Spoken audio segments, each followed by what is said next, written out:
గురుగారు నమస్కారం అండి. ఓం శ్రీ మహాగణాధిపతయే నమః. మానవ మాతృలుగా మాలాంటి వాళ్లే కాదు, గురువులుగా మీరు, అలాగే ముక్కోటి దేవతలు ఎదురు చూసేటువంటి రోజు ముక్కోటి ఏకాదశి. ఎందుకంటే ఆ స్వామిని ఆ రోజున దర్శించుకోవడం అనేది మహద్భాగ్యం. నిజంగా ఆ రోజు దేవతలంతా వచ్చి దర్శనం చేసుకుంటారు. అది మా అనుభూతి కూడా మనం చెందుతాము. బ్రహ్మముహూర్తంలో మనం గనక స్వామిని దర్శించుకుంటే, లేకుంటే ఆ రోజంతా కూడా ఉత్తర ద్వారం గుండా దర్శనం అనేది ఉంటుంది. తిరుమల లాంటి క్షేత్రం ఎంత వైభవంగా వెలిగిపోతుందో ఒక 10 రోజుల పాటు మనందరికీ తెలుసు. అన్ని వైష్ణవాలయాల్లో ఈ సందడి మనం చూస్తాం.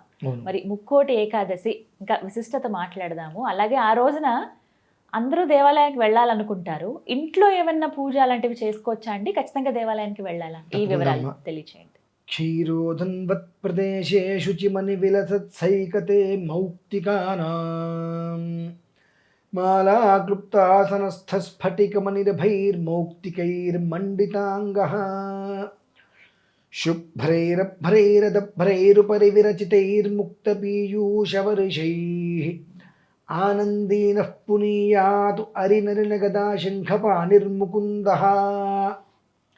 స్వామివారి యొక్క స్మరణం చేసుకుంటూ ఉంటే మనం ఎక్కడున్నాము కూడా మనకు తెలియదండి.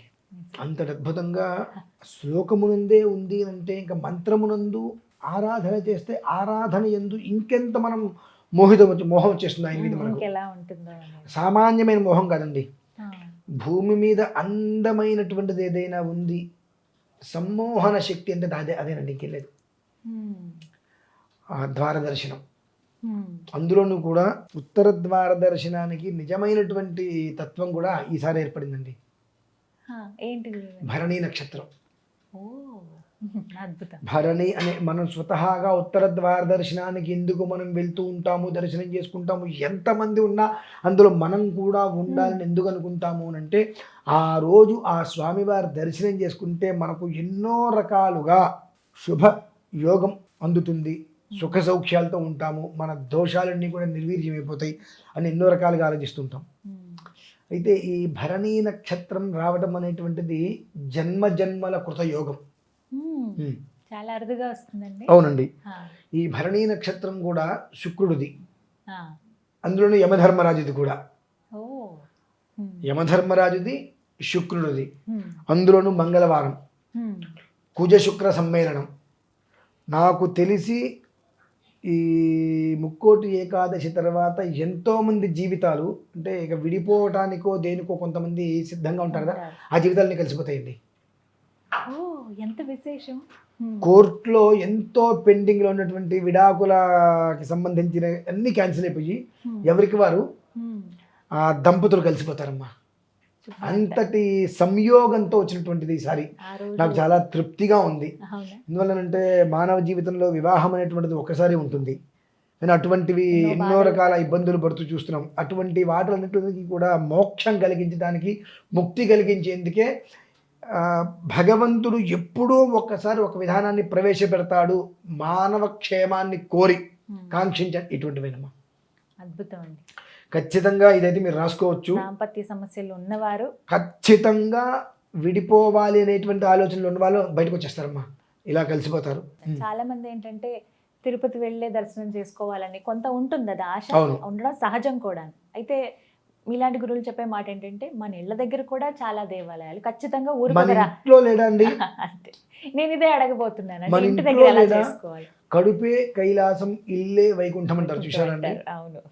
ఈ ముక్కోటి ఏకాదశి రోజు నాడు ఇల్లే వైకుంఠంగా భావించి చక్కగా ముందు రోజు సాయంత్రానికి ఇల్లు మొత్తం కూడా నీట్గా చేసేసుకొని ఇంటి ముందు చుట్టూతో మామిడి బండలు కట్టేసుకోండి. స్వామివారి శుభ్రంగా ధౌత వస్త్రములు, నూతన వస్త్రాలు కట్టి, మీ ఇంట్లో విగ్రహాలు ఉంటే లేదా ఫోటో ఉన్నా సరే నూతన వస్త్రాలు పెట్టి, మీకు ఉత్తర ద్వారం, మీ ఇంట్లో సింహద్వారం కాకుండా ఏ ద్వారం ఉన్నా ఉత్తర ద్వారం పర్లేదు, సింహద్వారం అయినా నష్టం లేదు, ఎటు అయినప్పటికీ ఉత్తర ద్వారం వైపు ఆ సమయమునందు చక్కగా ఉత్తర ద్వారంలో స్వామివారిని ఉంచి అక్కడ కూర్చొని, మనకు మంత్రాలతో పని లేదు, శాంతాకారం భుజగశయనం పద్మనాభం సురేశం విశ్వాకారం గగన సదృశం మేఘవర్ణం శుభాంగం లక్ష్మీకాంతం కమలనయనం యోగి హృద్యానగమ్యం వందే విష్ణుం భవభయహరం సర్వలోకైకనాథం సర్వలోకానికి ఏకైక నాథుడు అని. అలాగే విష్ణు సహస్రనామం చెప్పుకొని అందులో మీకు 2 శ్లోకాలు చెప్తా, మీకు అర్థమైపోవాలి జీవితం అంటే ఏంటో. వనమాలి గదీశార్ంగి శంఖీ చక్రీ చనందకీ శ్రీమాన్నారాయణో విష్ణు వాసుదేవోభిరక్షతు. విష్ణు సహస్రనామం రాకపోయినా శ్రీమన్నారాయణ అన్న, ఓం నమో నారాయణ అనుకున్నప్పటికీ కూడా ఆయన ఏ రకంగా మనల్ని కాపాడుతాడు అంటే ఆర్తా విషన్నాశ్చిథిలాశ్చ భీతా ఘోరేషు చ వ్యాధిషు వర్తమానా. ఆర్తితో కసారా ఆయన్ని కనుక ఆ రోజు నాడు స్మరిస్తే నీ ఎక్కడికి వెళ్ళద్దు. నీ ఇంట్లో ఉన్నవాడు దేవుడే అనుకుంటే నువ్వు ఎక్కడికి వెళ్ళకల్లా, ఇంట్లోనే చేసుకో. నీ ఇంట్లో చేసుకో. ఇంట్లో ఉన్నవాడు దేవుడు కాదు అనుకుంటే నీ ఇష్టం, నువ్వు ఎక్కడికైనా వెళ్ళు, ఎలా అయినా వెళ్ళు, సంబంధం లేదు. నీ ఇంట్లో ఉన్నవాడు దేవుడు అనుకుంటే ఆయన చక్కగా పచ్చకర్పూరం మాల, తులసి మాల ఆయనకి వేసి చక్కగా ఆయన ముందు నీకు చేతనైన ప్రసాదం పెట్టేసుకొని జీడిపప్పు అన్ను కిస్మిస్ వేయకుండా నివేదనగా స్వామివారి దగ్గర పెట్టుకొని చక్కగా మీరు నమ్మండి నమ్మకపోతే మీరైనా చేయండి అమ్మా, మీరే ఇక్కడ కూర్చొని చెప్తారు. నేను చెప్పేటువంటి ఒక చామంతి పువ్వు తీసుకోండి, ఇలా ఉండేటువంటిది విచ్చుకున్నది కాకుండా ఇలా ఉన్న చామంతి పువ్వు తీసుకొని మీ దగ్గర ఇంట్లో విష్ణుమూర్తి వారి ఫోటో ఉందనుకుందాం, ఆ ఫోటో తీసుకొని ఉత్తర ద్వారదర్శనంగా ఉండేటట్టుగా అక్కడ పెట్టేసుకొని ఆ ఇంతదే ముడుచుకున్నటువంటి పువ్వు ఆయన పాదాల దగ్గర పెట్టి చక్కగా వేరే ఇక్కడికి ఏమీ లేకుండా ఆ ఒక్కరోజు స్వామివారి మీదటువంటి మనస్సు లగ్నం చేసి విష్ణు సహస్రనామం మొత్తం మనకు చదవలేకపోయినా ఒకసారి పెట్టుకొని ఓం నమో నారాయణాయ అనేటువంటిది 3:30 ప్రాంతాల్లో కూర్చుంటే ఒక 2 గంటల మంది కాదని కూర్చుంటే ఒక 8,000 చేస్తారమ్మా. ఆడుతూ పాడుతూ అవుతుంది. ఓ 2 గంటల మంది కాదనుకుంటే ఖచ్చితంగా మీరు అంటే సూర్యోదయం వరకు కాబట్టి దాని ప్రధాన సమయం మీరు కూర్చొని కనుక చేయగలిగితే ఆర్తా విషన్నాశ్చిథిలాశ్చ భీతా ఘోరేషు చ వ్యాధిషు వర్తమానా. అంటే ఆర్తితో ఆయన్ని మీరు తెలిసినట్లయితే మంత్రంతో పనిలేదు, అక్కడ భక్తి ప్రేమ ఆ రెండిట్లతో స్వామివారిని మీరు కొలిచినట్లయితే శిథిలాశ్చ భీతా ఘోరేషు చ వ్యాధిషు వర్తమానా. ఘోరాతి ఘోరమైన వ్యాధి ఏంటి తెలుసమ్మ భూమి మీద? తెలియదు కదా. ఘోరమైనటువంటి వ్యాధి ఏమిటి అంటే ఉన్న దాంట్లో సంతృప్తి పడక కొత్తదేదో కావాలి, లేనిదేదో కావాలి, నాది కానిదేదో నాది కావాలనేటువంటిది అసంతృప్తి ఘోరమైన వ్యాధి. దాన్ని మించిన వ్యాధులు లేవు. అది ఒక్కటి మనకు పోయిందంటే ఇక మనంతటి యోగవంతులు ఎవరు ఉండరు. వర్తమానంలో ఘోరేషు చ వ్యాధిషు వర్తమాన, ఏదైతే నిన్ను తొలిచేస్తుందో మనస్సులో రకరకాల అనుమానాలతో ఆవేదనతో ఆలోచన తొలిచేస్తూ నువ్వు మనిషిగా లేకుండా ప్రవర్తన మారిపోయి ఇష్టం వచ్చినట్టుగా చరించడానికి ఏదైతే కారణమైందో సంకీర్త్య నారాయణ శబ్దమాత్రం, ఆ క్షణంతో వర్తమాన కాలంలోనే ఎప్పటి నుంచో నీకు ఏదైతే ఉంటుందో ఆ వర్తమాన కాలంలో ఆ సంకీర్త్య నారాయణ శబ్దమాత్రం విముక్త దుఃఖా. నీకు ఎన్ని రకాలైనటువంటి సమస్యల నుండి విముక్తి కాలేక మదన పడుతూ అసంతృప్తిగా ఇబ్బంది పడిపోతూ, అది కుటుంబం కావచ్చు, దంపతులు కావచ్చు, ఏదైనా కావచ్చు ఉన్నావో అందులోంచి నీకు ఆ క్షణకాలం నేను బయటపడేస్తానమ్మా. ఎందువల్లనంటే ప్రతి సంవత్సరం వస్తుంది కదండి. భరణి నక్షత్రం రాలేదుగా, మంగళవారం రాలేదుగా, కుజుడు శుక్రుడు సంయోగం రాలేదుగా, అలాగే అకాల మృత్యు భయం అపమృత్యు భయాన్ని కూడా ఆ క్షణంలోనే నిర్వీర్యం చేసేస్తాడు ఆయన.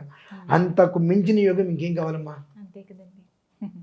ప్రతి మనిషికి కూడా అద్భుతమైనటువంటి సమయం అనేటువంటిది భగవంతుడు ఏదైనా ఒక చాలా తట్టుకోలేనటువంటి ప్రమాదం రాబోతుంది అన్న సమయంలో ఆ ప్రమాదం రావడానికి మూలం మనమే కాబట్టి మళ్ళీ ఆ ప్రమాదాన్ని నిర్వీర్యం చేయడానికి కూడా కారణం మనమే కావాలి అని ఒక మనకు తెలియటం కోసం ఇటువంటి అద్భుతమైన యోగాలు తీసుకొస్తాడమ్మా.